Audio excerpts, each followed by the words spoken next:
If you look at our geography, you will realize that with high mountains to the north and oceans on three sides, India's connect with the world has been inherently maritime and will continue to be so in the years ahead. Our maritime past is more than 6,000 years old, and just last week we had a seminar in New Delhi celebrating more than 4,500 years of India's shipbuilding culture. But the landward focus of our kingdoms meant that when the European powers with superior maritime capabilities came in this area, they were able to dominate the seas and eventually subjugate our land. It is a sobering reminder that the seas that once sustained India's ascent later led to its weakening.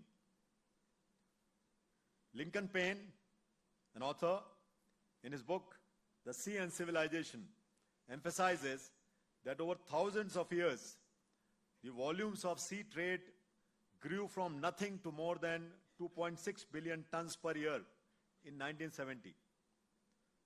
Further, enhancements and advancements in the maritime sector in recent decades have ensured that global sea trade has increased by more than 5 times, rising to over 12.3 billion tons by 2023, with ships becoming larger than ever before. Therefore, today, when the sea enables 95% of our trade by volume, India's, our aspirations to be a 5 trillion economy by 2027, the world's third largest economy by 2030, and ultimately becoming a Viksit Bharat by 2047, would be achieved at, from, and by the sea.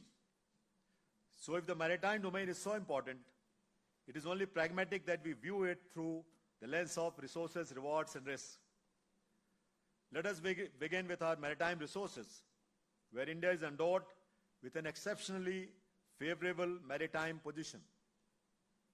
You will also know that we possess an extensive coastline, 11,098 kilometers to be precise, which is equivalent to 3/4 of our land borders, and an exclusive economic zone of 2.1 million square kilometer, which is roughly the size of 2/3 of our land mass. Beyond the EEZ, India holds exclusive deep sea mineral exploration rights over nearly 85,000 square kilometers in the southwestern and central Indian Ocean, estimated to contain minerals valued at nearly $110 billion. Our advantage at sea does not rest on geography alone, but how we leverage the potential of this geography. The 13 coastal states and union territories, home to nearly 800 million people, contribute approximately 60% to India's GDP. India's port infrastructure is among the largest in the world, with 12 major ports and 200 non-major ports. Importantly, each of these is a warm water port operating round the clock throughout the year, an aspect we rarely appreciate. In contrast, several countries, Russia being an example, have limited warm water ports due to seasonal freezing of the seas.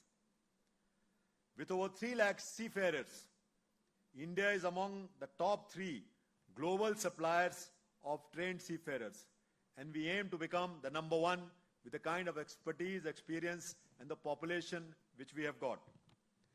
Within our EEZ lie the marine harvests that sustain millions and make India the second largest fish producing nation with 8% of global output. Resources, however, become meaningful only when they are harnessed with purpose, and that leads us to the rewards before us. If we harness these vast maritime resources with clarity, purpose, and imagination, the rewards before us are nothing short of transformational.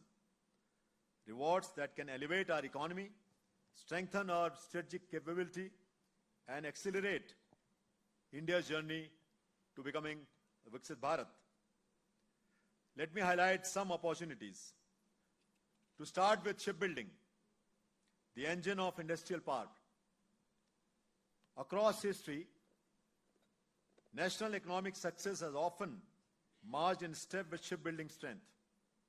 In the 19th and 20th centuries, the United Kingdom commanded a dominant share of global shipbuilding.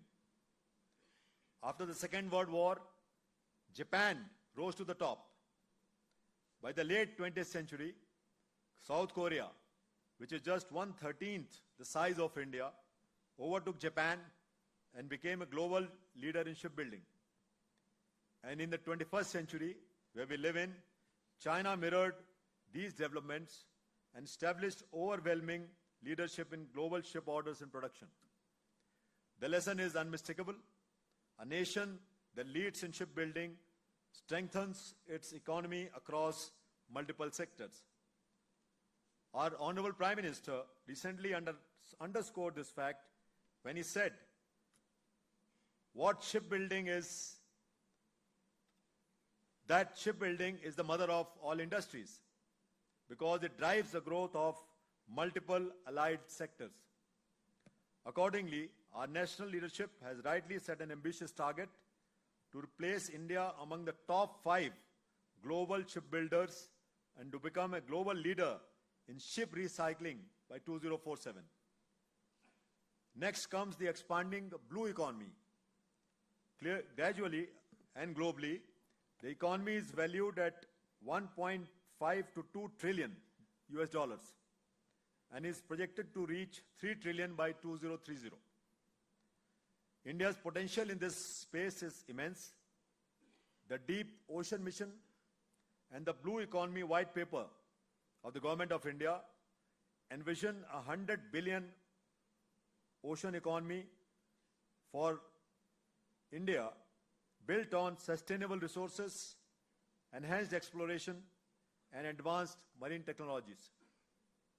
Capturing how central the blue economy is to nation's future, Honorable Prime Minister has observed, and I quote, "To me, the blue chakra or wheel in India's national flag represents the potential of blue revolution or the ocean economy.